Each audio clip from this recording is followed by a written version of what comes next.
Hello students, welcome back to Prepon. I am Rahul Swarup. These days I am discussing certain MCQs based on themes in the subject for prelims 2024.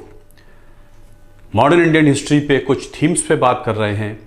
Themes से मेरा मतलब है with in the subject certain topics जहाँ से question ज़्यादा आते हैं. जब हम थीम को लेके क्वेश्चंस बनाते हैं, डिस्कस करते हैं, तो वो थीम बहुत कॉम्प्रिहेंसिवली डिस्कस हो जाता है और एक ही विषय के कई सारे पहलू कवर हो जाते हैं थ्रू क्वेश्चंस. तो मॉडर्न इंडिया पे कल हम लोगों ने डिस्कस किया था इकोनॉमी, ट्रेड एंड कॉमर्स. आज फिर कुछ उससे ही संबंधित और क्वेश्चन डिस्कस करते हैं. As a result of victory battle of Plassey, East India Company obtained direct political control of Bengal, obtained some zamindari rights, obtained exemption from paying duties on private trade. अब battle of Plassey के बाद जिसमें बंगाल का नवाब हार जाता है तो कंपनी को कुछ फायदा हुआ था. तो इनमें से कौन से फायदे हुए थे? कंपनी को सीधे बंगाल पे पॉलिटिकल कंट्रोल मिल गया था. शब्दों को देखना बहुत ज़रूरी है. यूपीएससी के क्वेश्चंस कुछ ऐसे ही आते हैं. तो obviously company did not get direct political control in Bengal. Company ने पपेट नवाब को अपने अंडर में एक एजेंट बना लिया था. सीधे पॉलिटिकल कंट्रोल अभी नहीं लिया है. उनको जमींदारी राइट्स मिल गए हैं. उनको कुछ हिस्सों पर जमींदारी अधिकार मतलब रेवेन्यू कलेक्शन के अधिकार मिल गए हैं और obtained exemption from paying duties on private trade. और ऐसा भी माना जाता है कि उनको जो प्राइवेट ट्रेड करते थे उस पर एग्जेम्पशन भी मिल गया है. ऐसा अंडरस्टैंड किया जाता है. इस प्राइवेट ट्रेड का मतलब मैंने कल के लेक्चर में बताया था, कल के डिस्कशन में बताया था. प्राइवेट ट्रेड का मतलब ये है कि कंपनी को जो दस्तक पासेस मिलते थे वो उनको व्यापार के लिए, कंपनी के सामान के आवागमन के लिए मिलते थे, लेकिन कंपनी के मर्चेंट्स खुद अपने पैसे से भी अपना व्यापार करते थे. उसे प्राइवेट ट्रेड कहते थे. तो अब उनको प्राइवेट ट्रेड पे भी एग्जेम्पशन के अधिकार दे दिए गए हैं. उनको पैसा नहीं देना पड़ेगा, ऐसा माना जाता है. तो 2 and 3 आर करेक्ट. हेंस इनमें से कौन से करेक्ट हैं? तो 2 and 3 आर करेक्ट. पहला करेक्ट नहीं है. सी is the answer.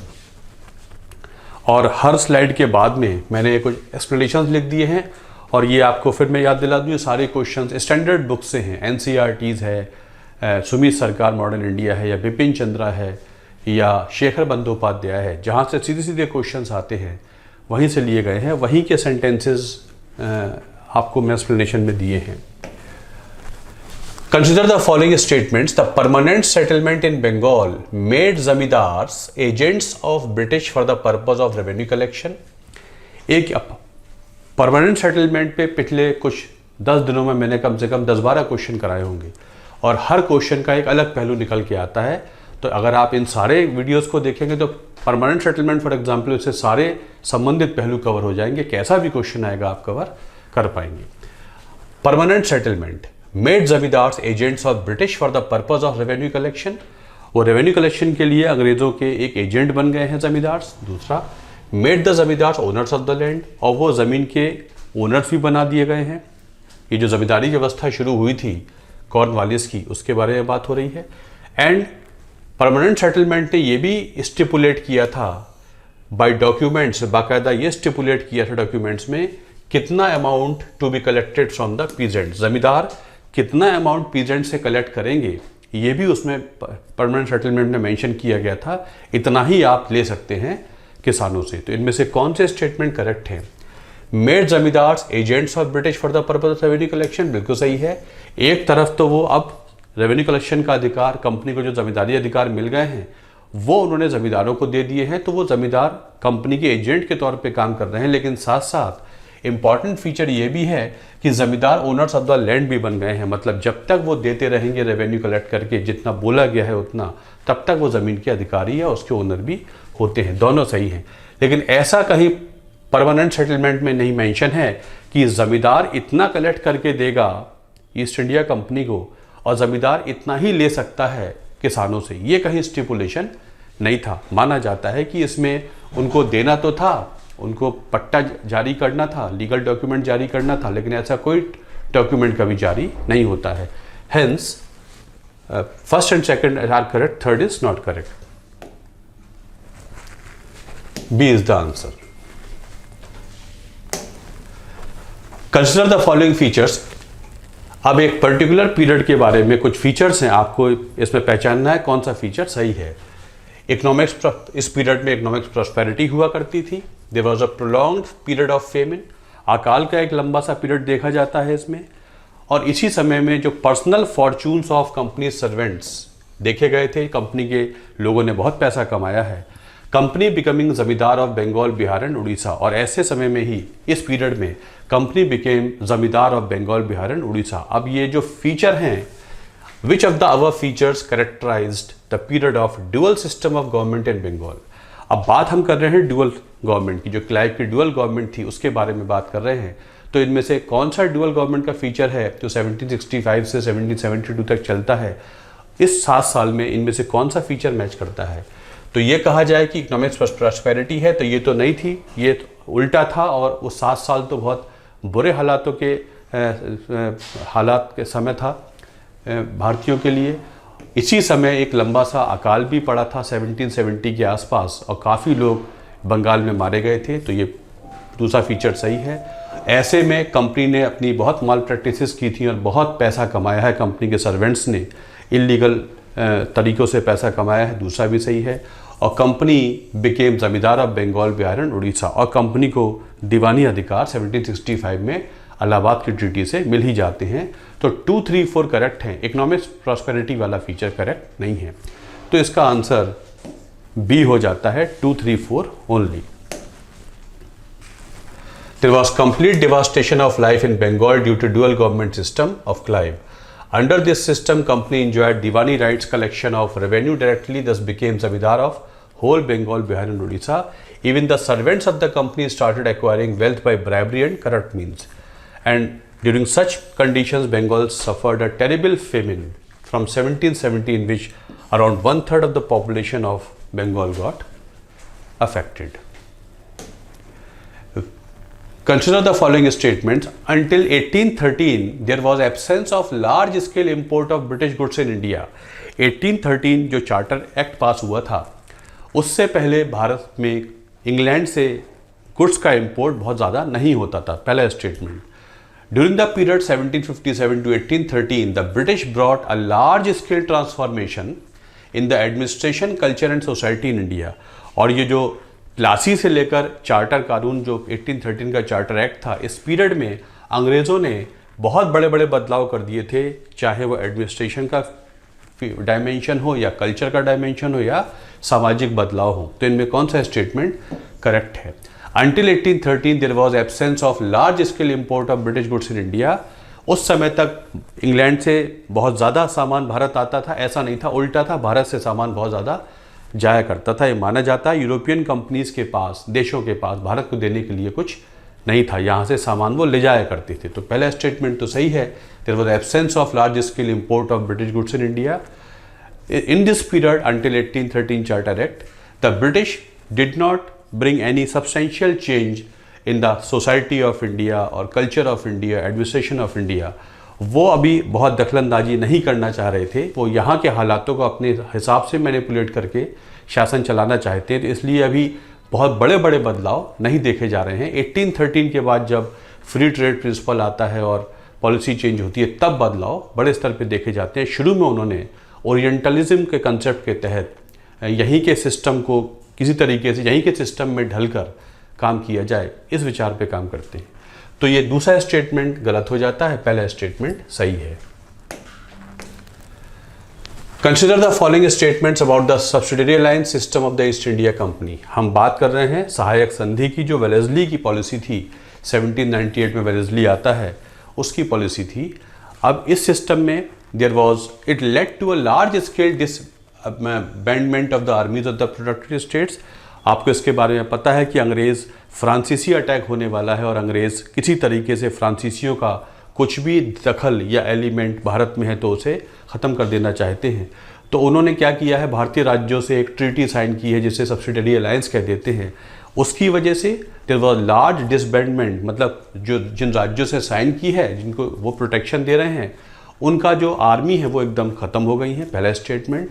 The whole responsibility of the security of the protected state fell with the company which was beneficial for the state. अब भारतीय राज्यों को की सुरक्षा की जिम्मेदारी कंपनी के पास पहुंच जाती है और वो भारतीय राज्यों के लिए बेहतर भी साबित हुई। तो इनमें कौन सा स्टेटमेंट सही है? तो पहला तो सही है ही कि उस ट्रीटी के तहत जो राज्यों की आर्मी थी वो डिसबैंड कर दी गई थी। अब कंपनी सुरक्षा देगी राज्यों को, और कंपनी सुरक्षा देगी तो इसका मतलब ये नहीं था कि वो सुरक्षा भारतीय राज्यों के लिए बेनिफिशियल है। उसके बदले कंपनी जो टेरिटरी लेती है या पैसा लेती है वो इतना ज़्यादा ऑपरेसिव होता था कि भारतीय राज्य बिल्कुल हर तरीके से ख़त्म होते जा रहे थे, गुलाम से बनते गए थे। इसलिए दूसरा स्टेटमेंट गलत हो जाता है, पहला स्टेटमेंट सही है। Since the company took over the responsibility of the protection, the state armies were disbanded, which resulted in large-scale unemployment and consequent misery for the people of the particular state.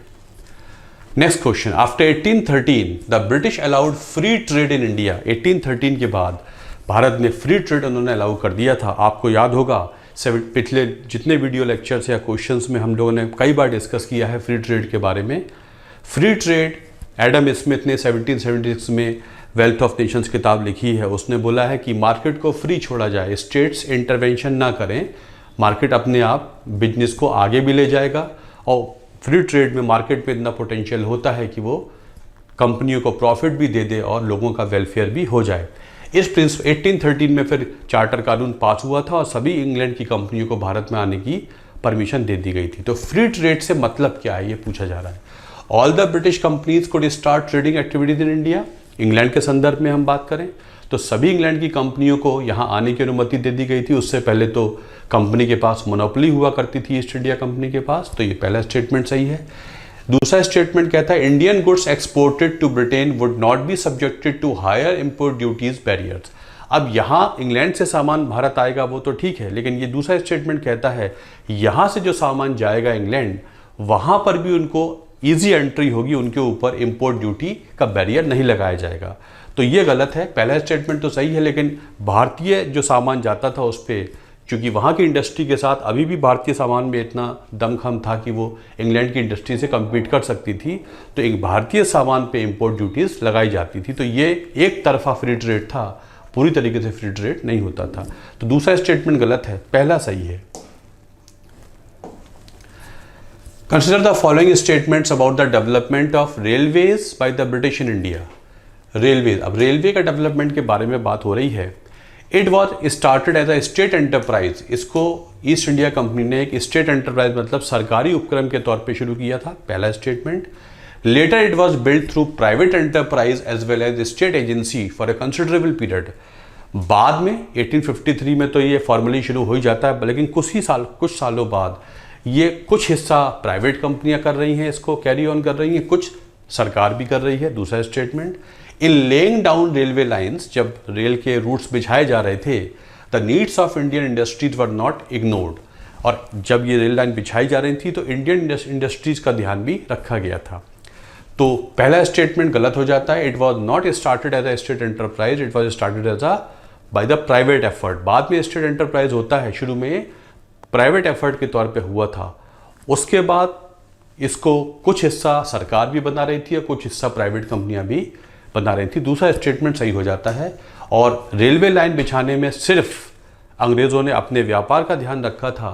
जो source of material होता है to the port of embarkation, जहाँ से सामान जाएगा, उन्हीं जगहों को कनेक्ट किया गया था या अपने एडमिनिस्ट्रेटिव सिस्टम को देखते हुए कनेक्ट किया गया था। यहाँ भारतीय उद्योग की कोई ध्यान रखने वाली बात है ऐसा कुछ नहीं दिखाई पड़ता है। तो दूसरा स्टेटमेंट सही है, पहला तीसरा सही नहीं है। In the beginning, it was decided that the Indian railways were to be constructed and operated by private companies who were guaranteed a minimum of 5% dividend on the investment. But by the end of 1869, more than 6,000 kilometers of railways had been built by the guaranteed companies. इस समय तक आते आते, but this system proved very costly and slow. So in 1869, the government of India decided to build new railways as a state enterprise. But the speed of railway extension still did not satisfy officials in India and businessmen in Britain. After 1880, railways are built through private enterprise as well as through state agency. 1880 के बाद फिर private enterprise और state agency दोनों ही इसमें शामिल हो जाते हैं। Consider the following statements about the permanent settlement of 1793. The zamindars were made owners of the land both in relation to the tenant and to the East India company as well. Zamindar को ownership तो दे दी है ज़मीन की, company के संदर्भ में भी और लोगों पीजेंट्स के संदर्भ में भी दे दी है, पहला स्टेटमेंट। दूसरा, their right of ownership of land was made hereditary and transferable, और उनका जो अधिकार था ज़मीन के ऊपर ये ट्रांसफरेबल भी है और हेरिडिटरी भी है। तो ये स्टेटमेंट तो पहला वाला गलत हो जाता है। वो तब तक ही ज़मीन के अधिकारी हैं, ओनर हैं, जब तक वो रेवेन्यू, स्टिपुलेटेड रेवेन्यू देते जा रहे हैं। जब वो देना बंद कर देंगे या नहीं दे पाएंगे, ज़मीन उनसे ले ली जाएगी, किसी और को अधिकार बेच दिए जाएंगे। तो ये पहला स्टेटमेंट गलत हो जाता है। इंग्लैंड में जब जमींदारों को ज़मीन का मालिकाना हक दिया गया था, तब उनको दोनों संदर्भ में, दोनों डायमेंशन में दिया गया था। जिनके ऊपर वो हक रखते हैं उनके संदर्भ में भी और सरकार के संदर्भ में भी। यहाँ ऐसा नहीं था, कंपनी के पास अभी भी अल्टीमेट अधिकार हुआ करते थे। और दूसरा सही है कि ओनरशिप ट्रांसफरेबल भी थी और हेरिडिटरी भी हुआ करती थी। तो सेकंड सही है, पहला सही नहीं है। Which of the following pairs of land revenue systems and their officials who planned them are correct? Land revenue systems अंग्रेजों ने शुरू किए हैं, अब उनके पीछे किसने उसे प्लान किया है, ये क्वेश्चन अक्सर एग्जाम में आ जाता है। जमींदारी system John Shore, ryotwari system in Madras Alexander Reid, mahalwari system R M. Bird, Martin Bird. तो इनमें से कौन सा पेयर करेक्ट है?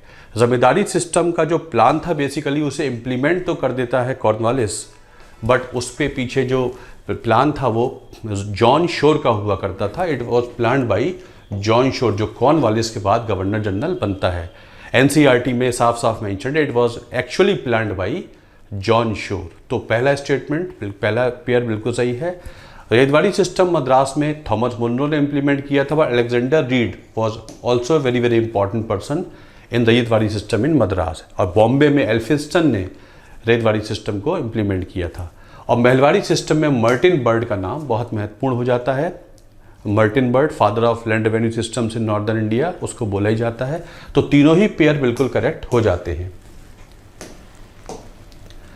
Consider the following statements. Cottage industries and handicrafts of India flourished due to development of railways. Railway development की वजह से जो कॉटेज इंडस्ट्री थी या हैंडीक्राफ्ट इंडस्ट्री थी, उसमें बहुत बढ़ावा मिला था, बहुत फायदा हुआ था भारत के संदर्भ में। Railway help movement of goods and commodities, railway की वजह से सामान का आवागमन आसान हो गया था।